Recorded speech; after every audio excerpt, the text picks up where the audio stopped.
Esther. Oh, this is horrendous. Step one, you do have to talk to him. Yes.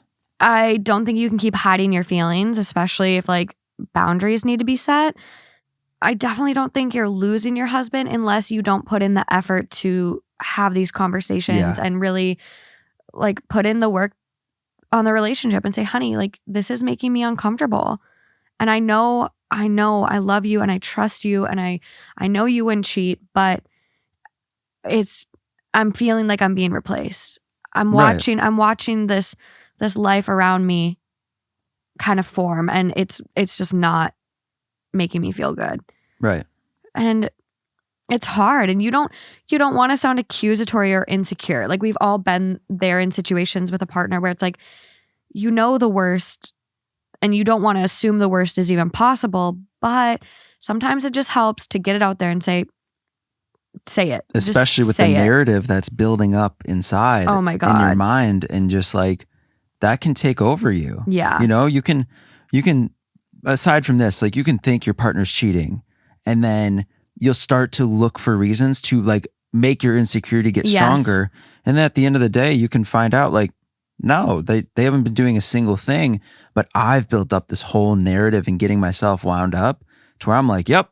And you almost start to believe it. You start overanalyzing everything. And then like, it's like, oh my God, did you see the way he was smiling at her?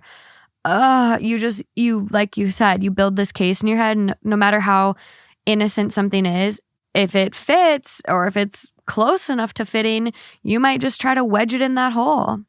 Yes. Would you like, this is where like I go from 0 to 100 so fast.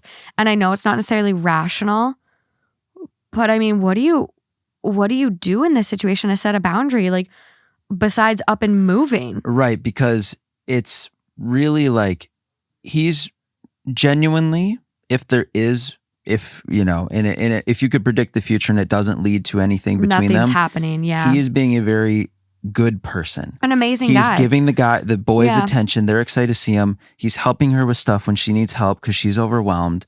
I mean, it is, if there wasn't that possibility, it is a very beautiful, like, awesome human interaction happening. Yeah. But it's just the what ifs because that can lead to what she's fearing. Yeah.